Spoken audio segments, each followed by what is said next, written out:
Welcome to Arlington Street Church, gathered in love and service for justice and peace. Welcome to the Soul of Sunday. We are Unitarian Universalists. Ours is an historic faith with a progressive theology. We affirm the worth and dignity of every being, that we are all deeply connected, we are bound to one another, not by creed, but by covenant, and we are called to answer the call of love with open minds, open hands, and open hearts. Whoever you are, those of all nations, all creeds, all colors, all kinds of love, you are welcome here.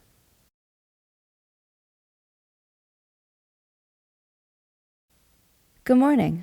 I'm Hala, today's worship coordinator. As always, it's so good to be here while being apart.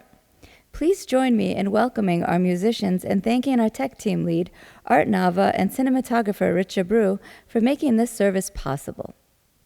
And welcome to Melissa Dudalecki. Melissa teaches 3 strategies to break free of the often referenced phrase, "It will get better when," to find more happiness and freedom each day. These tools are ones she learned in her grief journey and has since helped thousands integrate into their lives to feel more empowered, clear, and excited about this beautiful gift of life. For those who are new to Arlington Street, a very special welcome to this beloved spiritual community. We'd love to stay in touch. Please take a moment now to fill out a connection card. The link is in the chat. If you haven't already downloaded today's order of service, it's available in the chat and on the homepage at ascboston.org. All of the hymn lyrics are included in the order of service and will be posted in the chat so we can sing together. As we continue our greetings, let's all say hello in the chat and engage that Arlington Street spirit of welcome that transcends physical distance as we greet one another heart to heart.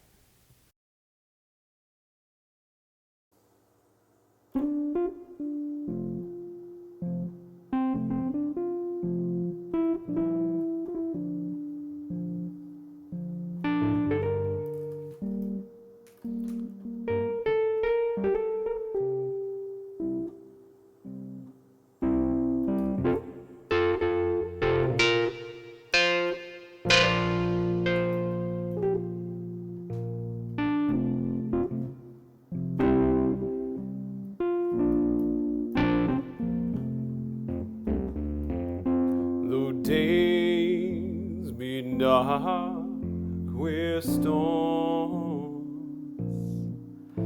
and burdens weigh my heart.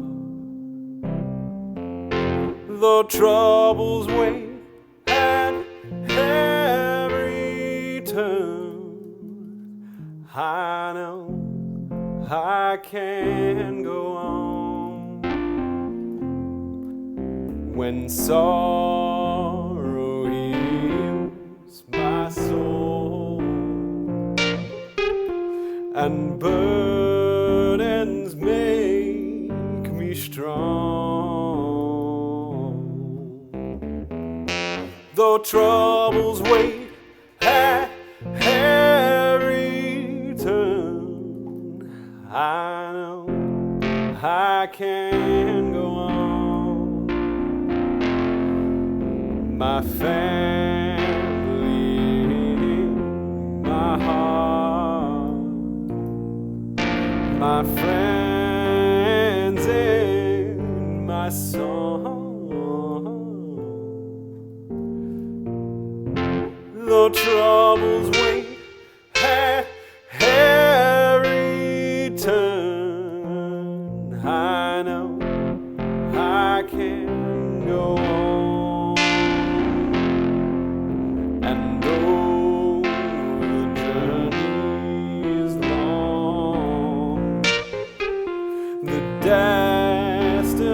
Destination is near.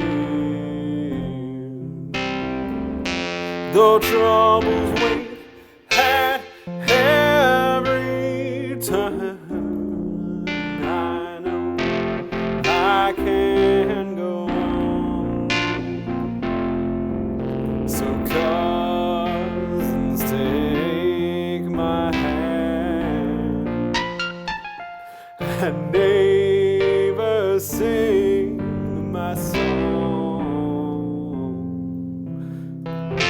when hope awaits at every turn.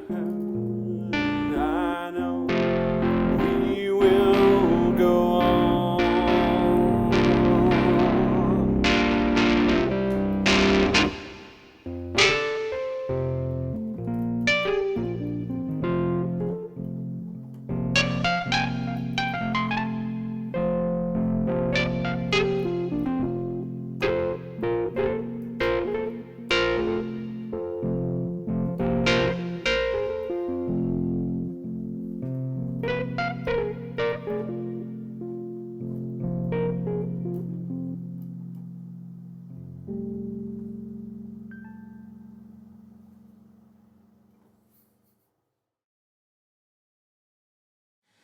Open my heart to be a sanctuary, all made holy, loved and true. With thanksgiving, I'll be your living sanctuary for you. It is now time for our treasured ritual of sharing community candles of sorrow and joy. These candles were submitted on our website by the Friday evening deadline. If you didn't submit your candle and you have a joy or sorrow to share this morning, please wait until the third candle is lit, the silent candle, and then type your joy or sorrow in the chat. In addition to sharing our sorrows and joys this morning, let's reach out to one another in the week ahead, staying connected. May these times remind us of how very precious this beloved community is. We need one another. Despite having to be apart, may we stay very close. And now, in the spirit of invocation, let's join in singing Sanctuary. The words are printed in your order of service and in the chat.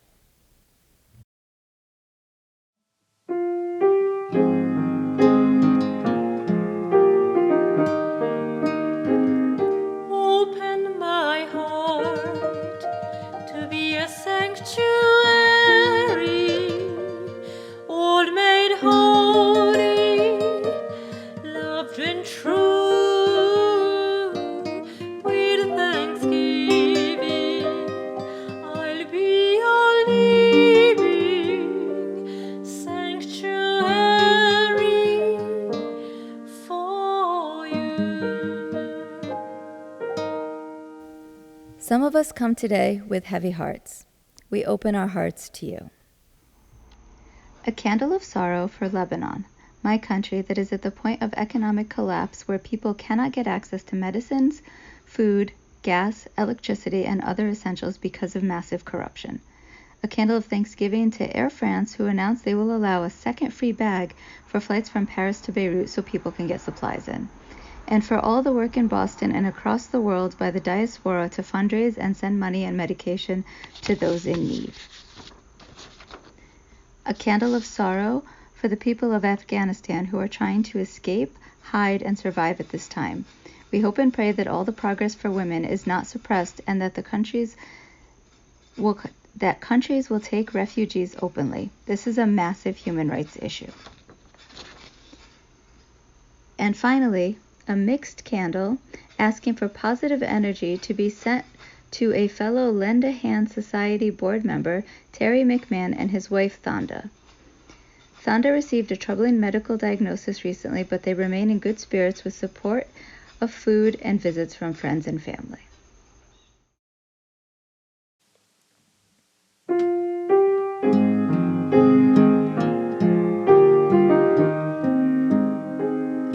Open my heart to be a sanctuary, all made holy, loved and true. With thanksgiving, I'll be your living sanctuary for you.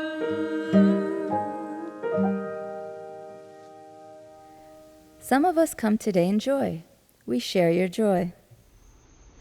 A candle of joy for Poppy, our amazing cat who has gone through all sorts of medical challenges in the last month and has rallied and is stronger every day. And hopefully this means that we have other options to pursue to help her out.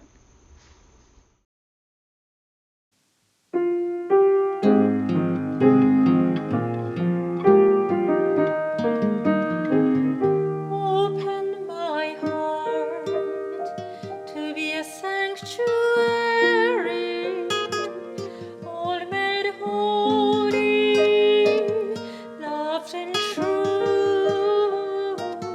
With thanksgiving, I'll be your living sanctuary for you. Open my heart to be a sanctuary, all made holy, loved and true. With thanksgiving, I'll be your living sanctuary for you.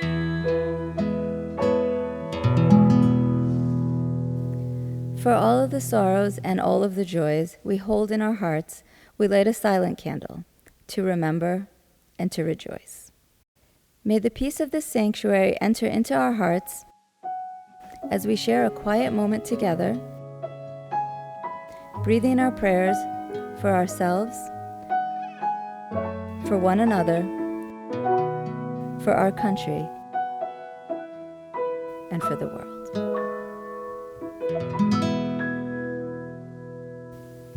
Amen.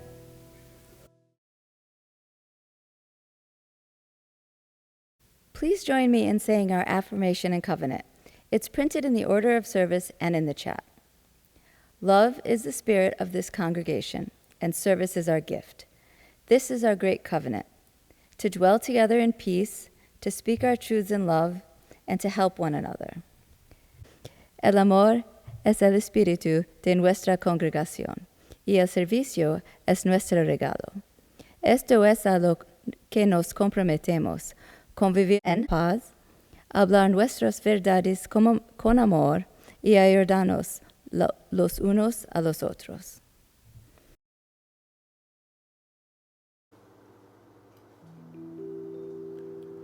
My blood doth rise in the roots of yon oak.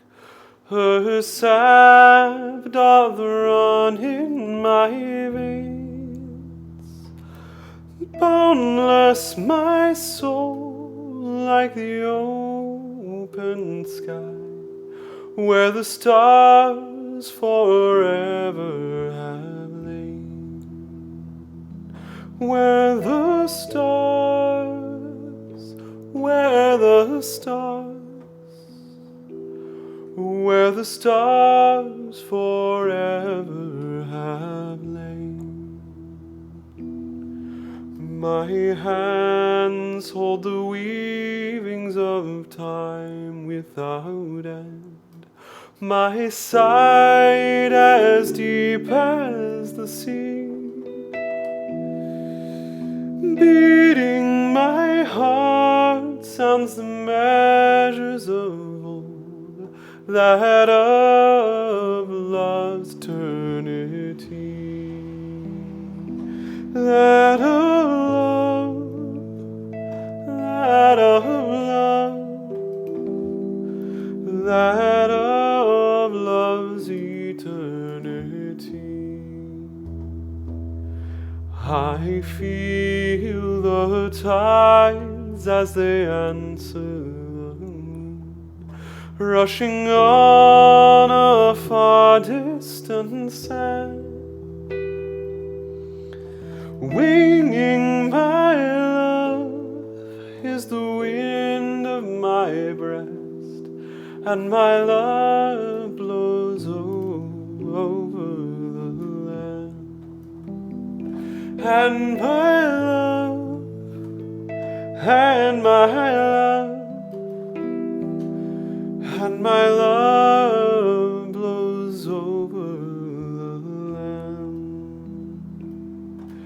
My foot carries days of the old into new. Our dreaming shows us the way.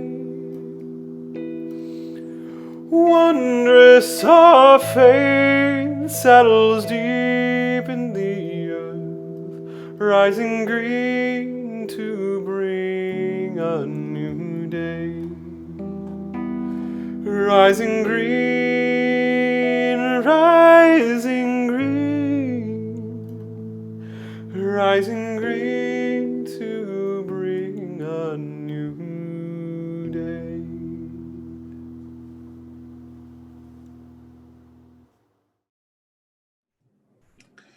It will get better when. How many times have you heard yourself saying these words or heard somebody else saying these words? Another example or close cousin of it is, once I get through this, things will be better. Or once this happens, life will be normal. And the truth is, if we've learned anything in the last year and a half through what our world is enduring, and truthfully, even before that, with what our world has been going through, relying on circumstance is a very disempowering way to live our lives. This is something I learned in my own journey that I'm excited to share with you today. My name is Melissa Dugalecki, and I've had the privilege of being a part of the Arlington Street community since 2013 in different capacities. I came here as a scared mother of a sick daughter who was being treated at Boston Children's Hospital. And after 99 nights of battling for her life there, in June of 2014, she lost her battle. And I returned to this church as a brokenhearted, bereaved mother, looking to piece myself back together. And this sanctuary has truly been a gift for me in terms of learning to progress, learning to move forward, learning to heal. But something that I haven't learned anywhere, despite what a lot of textbooks say, is that it doesn't get better. There's no finish line to grief. There's no finish line to bereavement. My daughter is still gone. And so when I began studying grief and I began studying healing and I began studying self-development, it was very natural for me. My background is education. I spent 10 years in high school education. Prior to that, I studied psychology and sociology. I was certified as a neuro-linguistic programming teacher, master teacher, and coach. And I began shifting my work out of the classroom as we know it in our regular school buildings into the online space. Now, this was prior to the pandemic and our world changing to have to be online as much as it is. This was prior to that. So when this hit, it was a little bit, it was a transition and a progression in understanding how do we really educate online and how do we adjust. Now, of everything that I learned and that I studied, whether it was, undergrad or master's or certifications, my greatest teacher to this day remains my daughter, Layden. She was 4 months when she passed. She was this bright, wide-eyed little bundle of curiosity and joy and love. And after she passed, as you can imagine, my world was completely shattered. Nothing made sense. I lost my identity as a mother. I lost the vision for what I had for my future and for our future as a family. And so when it comes to fight or flight, I'm very fight. And I quickly went into studying all the ways in which I could understand this and master it and not feel this pain anymore. And it was in studying it that I realized I was humbled to learn that our biggest challenges are ones that we don't necessarily fight or flee from, but rather ones that we surrender to. Now, when I say surrender, I don't mean that we give up or we quit. I mean, rather, we stop exerting energy in places that we can't control. We look at what we can control and what we can't. And this is something that was very hard for me in my grief journey. But I will tell you, prior to losing my daughter, Layden, I was chronically burned out.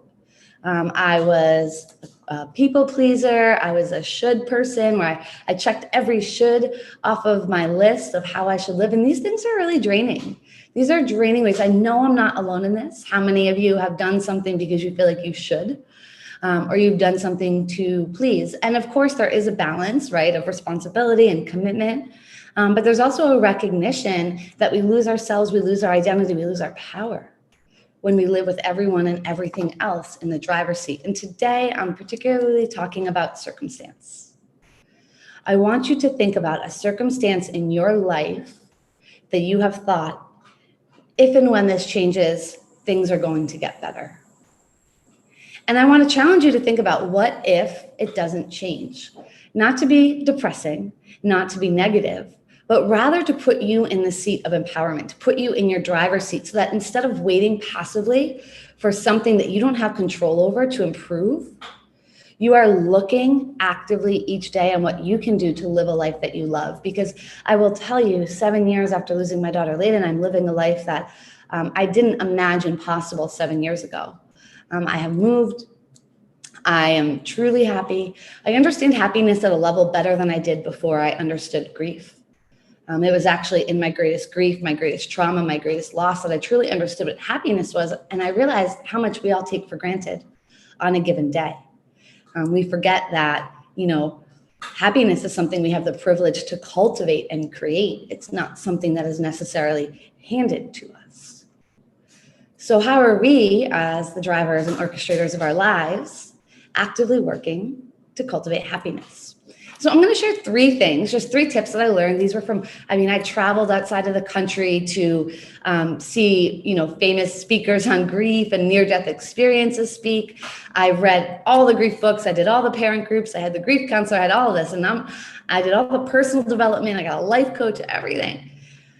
Of course, talked to Reverend Kim ad nauseum, right?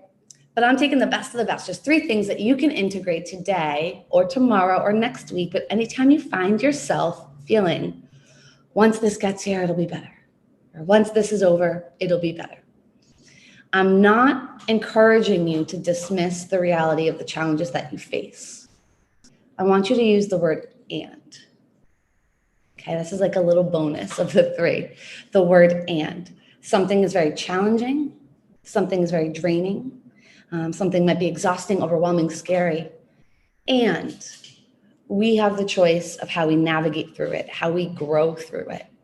Because truthfully, even in the seemingly most infertile soil of growth, we always have the opportunity to grow. Again, something I learned in my grief journey. Never thought I would have grown through it. But in fact, that was the choice that I made. And I want to encourage you to do the same. So one thing that I always ask myself is, if I could do just one thing to feel better or happier today, what would it be? Now, my friend, Brandon Collinsworth, he has an amazing story. He grew up in the streets of Las Vegas, remembers picking food out of a dumpster with his mom, never sure where the next meal was going to come from, witnessed a friend at a young age injured in a drive-by shooting, and decided that he needed to take control of his life at a young age. He began reading book after book. He would borrow them from bookstores to self-educate. He eventually got into UPenn.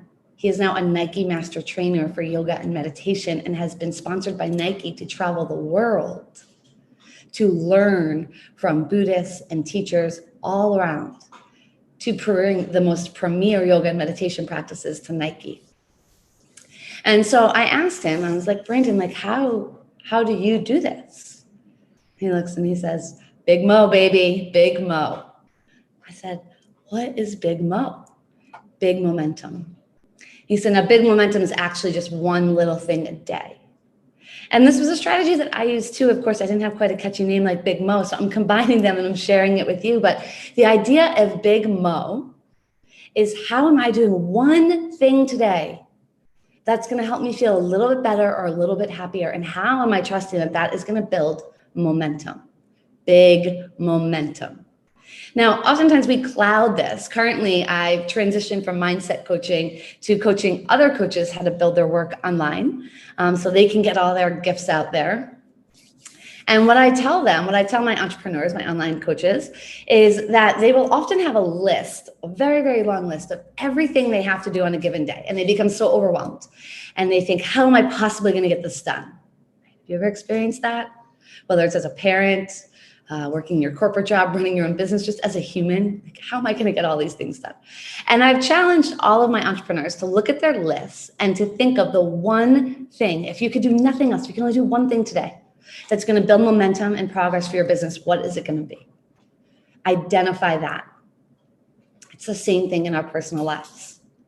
So one thing that you want to do when we're feeling that it will get better when, or I'm going to wait this one out, and I'm going to wait out until this ends, until the world goes a little less crazy, right? We could be waiting for a while, right? So what is one thing, if nothing else gets done today, what is one thing that is going to help you feel better? Now, this could be simple. This could be going for a walk. This could be paying a bill you've been avoiding paying. This could be, reaching out to a friend. This could be starting the first chapter of a book that you've committed to. It could be opening online content for a program that you signed up for. It could be looking into a place where you can get a mentor or a teacher or a coach to support you with something in your life. It could be getting the grocery shopping done. It could be finally purging the closet, right? Getting rid of some clutter. It doesn't have to be all encompassing. It doesn't have to be an all-day affair. It doesn't have to be draining. What is one thing that you can do today to build that big moat? Second thing actually comes from Deepak Chopra, and kind of my own practicing of it. But Deepak Chopra is an amazing teacher and coach, and what his spirituality practices are widely known worldwide. I highly recommend his book, The 7 Spiritual Laws of Success.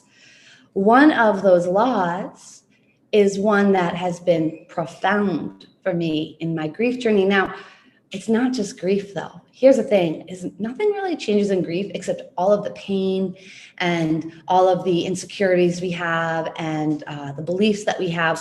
Everything, it's like it's on a magnifying glass and it comes right up to the surface. So it's really, grief is just a very intensified version or time or phase or chapter of life, right? Where everything is very, very, very intense and your capacity is more limited. So it's like if you have this much space, it takes everything to the top. So your breathing room is a little bit further gone and you're looking a lot more closely at all your stuff, right? And so when I talk about grief though, this applies to life because you can do this on a daily basis. One of his 7 spiritual laws of success is the art of practicing detachment. This is something that can seem cold or emotionless, but it's actually the opposite. Because what it does is it's when we recognize there is not permanency to anything. There is not permanency to anything. We begin to bring more presence to any given moment. We begin to bring more gratitude to any given moment, and we detach from clinging on to something as if it needs to stay in our lives forever. And rather, we replace it with a total appreciation and presence for when it is there. Now, this can be even an appreciation or presence for pain, right? And recognizing this isn't going to be here forever, right? This isn't going to be here forever. And so with that, when we practice detachment, we are letting go of this need for others to show up in the world the way we do, for others to act a certain way, for something to be in our lives permanently. And rather, we're really understanding that each moment is a gift. And each moment is a part of our experience. Now, this can play into this feeling of entitlement, which is something that I have really studied in my grief journey. This idea of how is this happening for me instead of why is this happening to me? Really, that's a powerful one. If you take that one away and you write this down, you're going to get a lot more freedom, a lot more lightness in your life, right? Instead of how is this or why is this happening to me? How is this happening for me? I'll never forget this moment, this light bulb moment after losing my daughter Layden, where I was walking down the street and I was by Boston Children's Hospital and I had this moment of, holy cow. I wasn't entitled to anything. I'm walking around as if I was entitled to have a perfectly healthy child. Now, I can want a healthy child. I am worthy of one. I can be sad that my daughter wasn't healthy. I can grieve. I can do all of these things. But the truth is I wasn't entitled to anything. In fact, being able to create a human being and having those 4 months with her was a gift. That changed my life. That understanding of receiving, right? That we aren't entitled to anything, nothing. We are worthy and deserving of everything. And very often our society teaches it backwards. It teaches us that we're not worthy, we're not deserving. We need to prove our worth. We need to prove our deservingness. We need to dress a certain way, talk a certain way, make a certain amount to be worthy. And that's not true. We are inherently worthy beings, but we're not entitled to anything. And what happens is we think we're not worthy, we think we're not deserving, but yet we think we're entitled to the world working a certain way or things going a certain way. Now, we can work towards it, we can fight for it, we can advocate for it. Of course, we have to remember that things are out there for us to create, to seize, to take action, to make happen. It's not just to be handed to us. Right? That's why the work that we do here on ourselves and as a community is so powerful.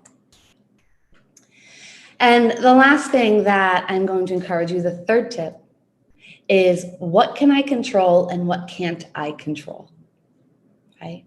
One thing that we can control is our word, our thoughts, our energy. Another book that I love, The 4 Agreements, Don Miguel Ruiz, amazing, huge in my grief journey, my life journey. One of his agreements is being impeccable with your word, and many people interpret that as not lying. But being impeccable with your word means understanding that any thought and word is going to create your reality. So are we putting out there words of what might go wrong, of toxicity, of negativity, of gossip?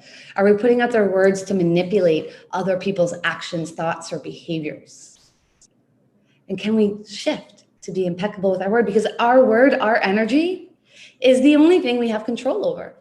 So on a given day when we get up and we say, what can I control and what can't I control? You can control your thoughts. You can control your words. Now, you might have to work, right? Because you might have some conscious thoughts or some old stories or programming that creep in there. This is why mindset work is so powerful. I always teach my clients to look at things and I say, you have 4 options. You can change it, you can leave it, you can accept it, or you can prioritize it. Change, leave, accept, prioritize. Now, where we get hung up is that we often think we can change things that we can't. We can't change other people's behavior. We can't change other people's beliefs. We can change how we show up. We can change how we use our energy. Right? Leave, right? To truly leave. But when we leave, we truly let it go. We don't leave and carry resentment or anger or victimization. We truly release. Accept. Can we honestly, sincerely accept something in its most genuine form for what it is? Even if we don't align with it, can we accept what something is, right? Can we surrender to what we can't control and use our energy to react in a way that we can control? And then prioritize. What is the one thing that's really important, if nothing else gets done today, that I want to accomplish for me and my growth? Now, when I look at this every day, right, what I can control and what I can't control, how is this happening for me? Practicing detachment. And if I can do just one thing to feel better today, what would that be? I often think of a couple of phrases, one that I used to use with my students and one that my friend Brandon and I actually have embraced. I heard him teach it here in Mexico in English. I adjusted it to Spanish, and I use this every day. In fact, you can see it right behind me. I used to say to my students, I was in athletics, let's win the day. Let's just focus on today. Let's win the day. Forget about anything else. Forget about the season. Just win the day as a human. Right? And then I heard my friend Brandon speak, and what he said is, today is the day. Today is the day. That's it. Tomorrow's not here yet. Yesterday's gone. Today is the day. So how do I today show up in a way where I do just one thing to make myself feel better, right? To work towards my growth. How do I practice detaching from what I can't control and realize I'm not a victim of circumstance, but rather I am privileged to experience this lifetime. And then letting go of what I can't control, so I put all my energy into what I can control. And when that happens, I trust that the growth will come.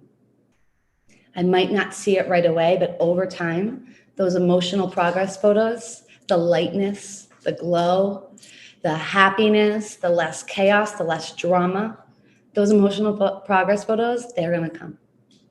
And so now that I live in Mexico, I have changed it from today is the day to hoy es el día.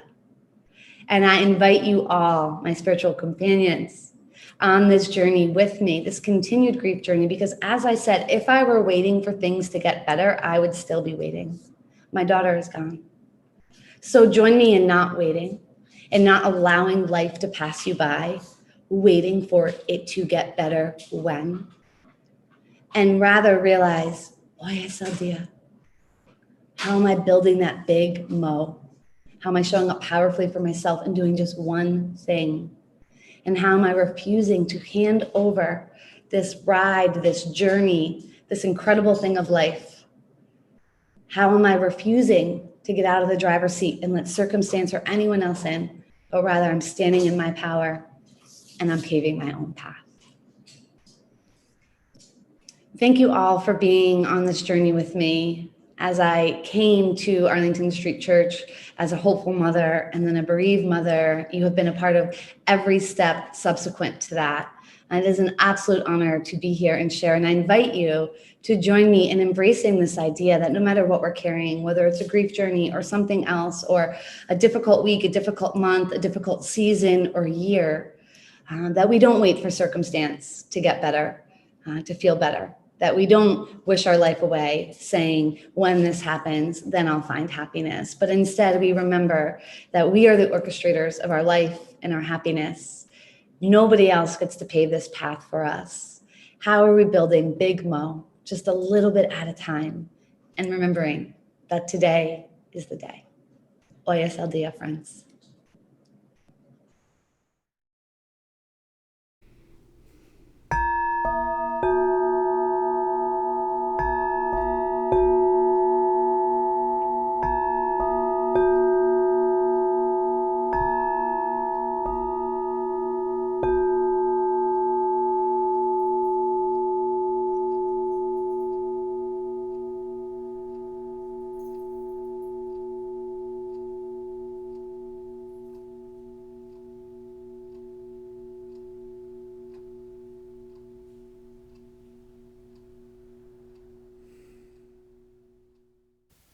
Friends, our generosity continues to astound everyone.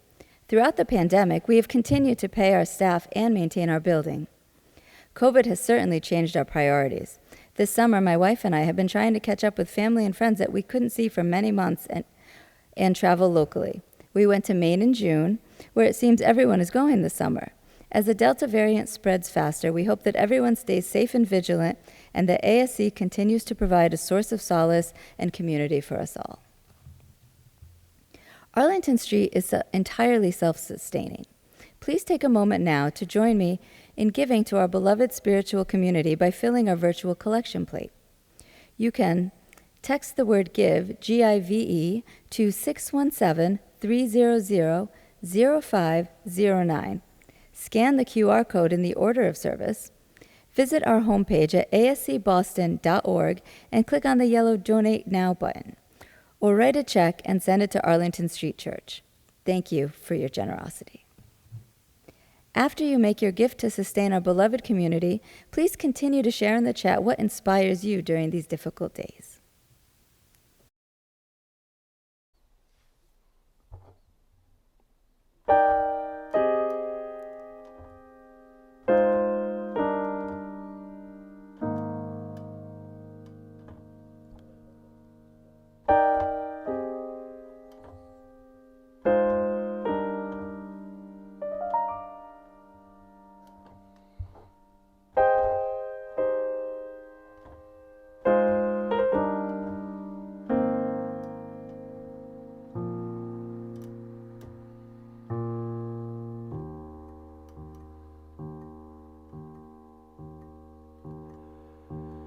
Tis a gift to be simple, 'tis a gift to be free, 'tis a gift to come down where we ought to be. And when we find ourselves in the place just right, 'twill be in the valley of love and delight. When true simplicity is gained. To bow and to bend, we shan't be ashamed. To turn will be our delight, till by turning we come round right.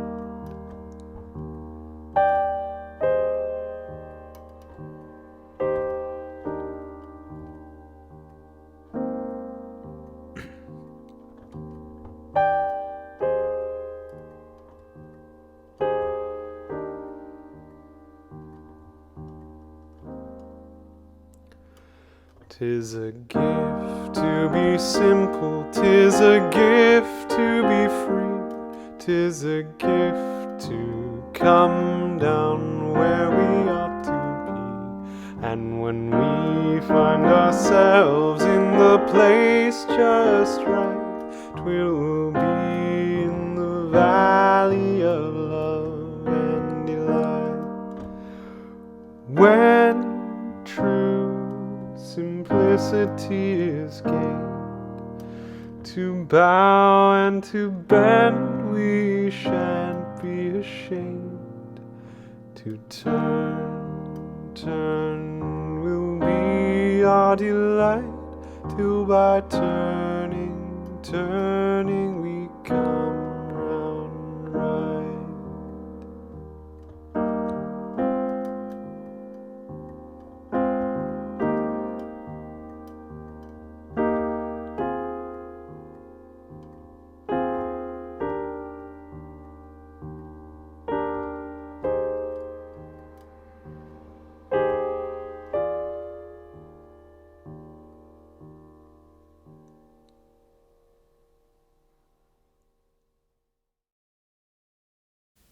There's a lot going on in the Zoom room.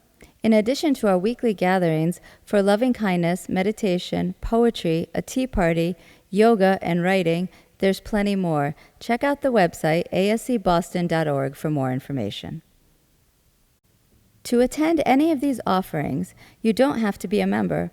You don't even have to turn on your video or talk if you don't want to, and it's free. Again, please visit ascboston.org for information on everything going on. All are always welcome.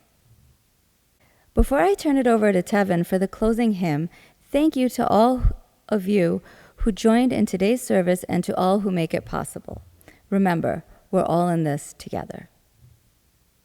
My life flows on in endless song, above earth's lamentation. I hear the real, though far off hymn that hails a new creation.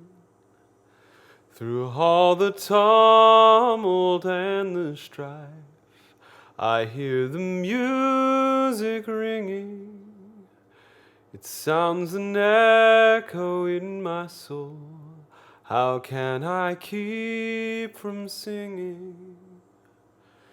What though the tempest around me roars? I know the truth, it liveth. What though the darkness around me close? Songs in the night it giveth. No storm can shake my inmost calm, while to that rock I'm clinging.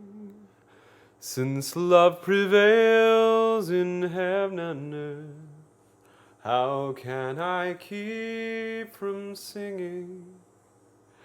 When tyrants tremble as they hear the bells of freedom ringing, when friends rejoice both far and near, how can I keep from singing?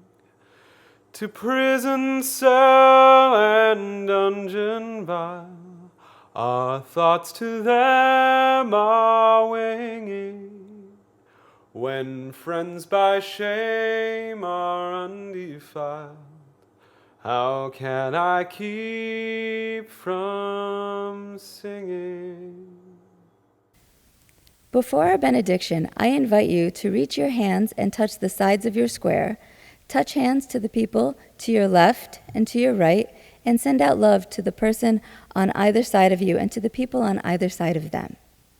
Send out love into the beloved spiritual community and feel it coming back to you. Love is the spirit of this congregation. And now for the benediction, I invite you to put your hands over your heart in Namaste. This is from Indian author Kalidasa, The Exhortation to the Dawn. Look to the day, for it is life, the very life of life. In its brief course lie all the verities and realities of our existence. For yesterday is but a dream, and tomorrow but a vision. Let us look well, therefore, to this day. Let us keep this faith and carry it on. The service begins where the service ends. Amen.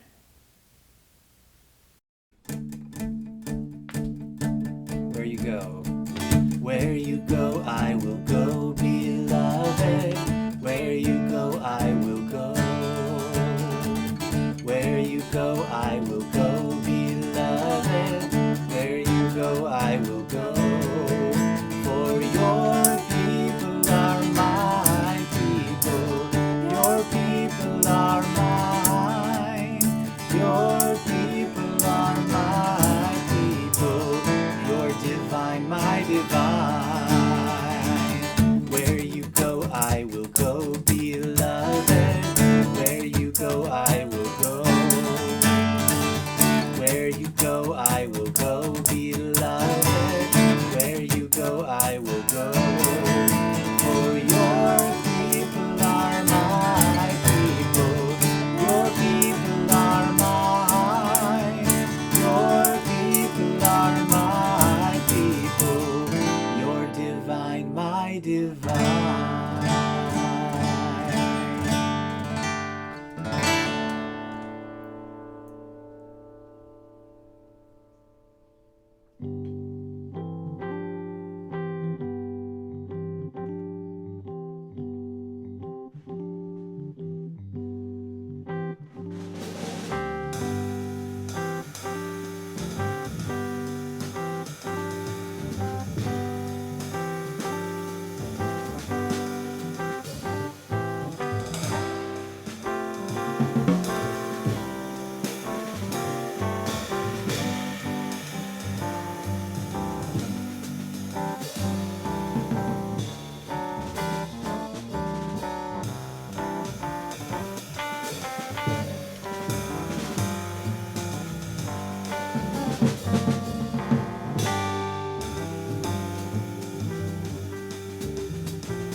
Please visit ascboston.org for more information about this historic Unitarian Universalist congregation. Arlington Street Church, gathered in love and service for justice and peace.